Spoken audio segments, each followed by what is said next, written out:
Ribeiro-Addy. Thank you, Madam Deputy Speaker. I wish to move new Clause 8, which is very gratefully signed by a number of members of this House, on child citizenship fees. The children in question are not migrants. I repeat, they are not migrants, because every single time this issue is raised, there's some sort of suggestion that there is something behind it, there's something slightly illegal behind this. I think it's absolutely disgraceful. On the contrary, the large majority are exactly like myself and the Prime Minister. They have every single right to British citizenship. The government and successive governments have accepted that. The issue is that they're being priced out. Now, in this country, we charge British children, up to 10 times more to claim their citizenship rights than their counterparts in Spain, France, Belgium, Denmark and Sweden, the most expensive in Europe. If the £35 fee introduced back in 1983 had risen in line with inflation, it would only be £120 today, but instead we are charging £1,012.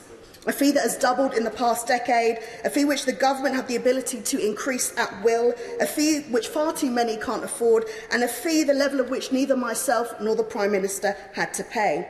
And why do I keep mentioning myself and the Prime Minister? Because the circumstances of our births are no different from the children in question today. In fact, there are many members across this House not born here or born to migrants. None of us face these barriers on claiming our citizenship. No one questions our rights, and our British citizenship gives us the right to sit as members of this House. So I repeatedly mention myself and the Prime Minister because I believe that neither of us should be in a position to make things difficult for the children born after us. I certainly didn't come to this House to do that. But just like the Windrush generation, these children, through no fault of their own, and often with no idea of what's to come, go on to face some real difficulties with everyday life. Things we take for granted: travelling, getting a job, renting a home, or being able to go to university without being asked to pay international fees, in a country they were born in or have lived in their whole lives. Make it make sense.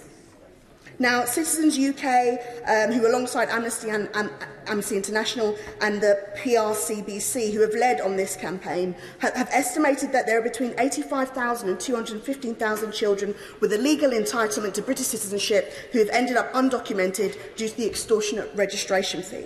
Imagine just how many children have never got the opportunity to reach their full potential because they spent the end of their childhood and the beginning of their adulthood fighting to prove that they have rights in their own country, fighting to prove that they belong in the only place they have ever called home. And exactly what happened with the Windrush generation. Now, we have to understand that the harm of being denied your citizenship rights in the only country you know can't be overstated. It's not just about the societal barriers, but the psychological impact of being constantly treated like a second-class citizen.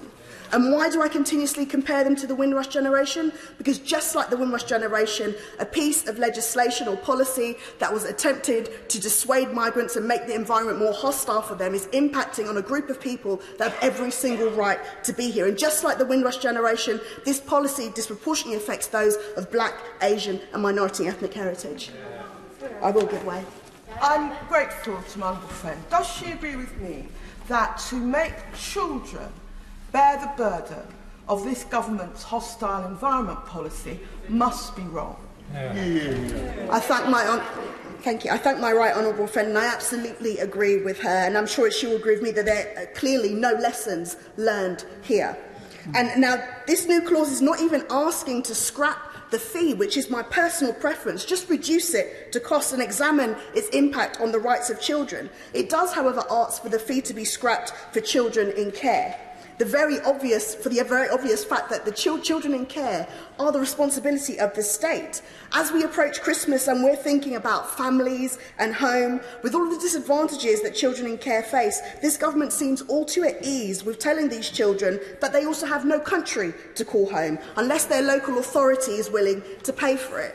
Now, I spoke to children that were Lambeth care leavers, and they told me horrific tales of threats of deportation to countries they have never been to because they cannot prove their link to their citizenship due to issues with their relations with their parents. And our cash-strapped local authorities can't afford to keep paying these fees. Further to this, they are not border guards or immigration specialists to have to understand exactly what is happening. Now, my honourable friend, the member for Glasgow North East, is absolutely right. There are parts of the citizenship section of this bill which we do appreciate, things that have been corrected. And I spoke to the Immigration Minister earlier this week, and I was very grateful for his time. I promised I would say something nice, and I did. I'd just like to say that if we are correcting all of these other things, why would we not correct this now? We know exactly what the issue is. We know that the courts have ruled it out. We know that the government has appealed against us, and the courts have ruled again that these fees are not in the best interest of children. This bill is so horrible in so many other areas. Is there not just one thing that we can all agree on? Just like the Windrush scandal, why does the government want to be dragged and screaming into submission on something which they know is absolutely right? Now, I'm glad to be standing here today because I get to keep my promise that I made just before my election to a group of students from St Gabriel's College who, along with Lambeth citizens, explained to me their plight as children who were suffering like this. And I'm glad and proud to be a school governor at their school because they are what I call citizens. They are affected by this issue, and some of them have moved on, but they continue to fight for others in their place. And I promised I would try and stand in this house and show that these young people are valued by their country, because this is their country. And I hope that every other member of this house, when this hopefully goes to a vote, will walk through the lobbies with me and show these young people that they have every single right to be here, that we won't continue to price them out, and they should be able to access every single right, just like myself and the Prime Minister have been able to. Thank you. Yeah.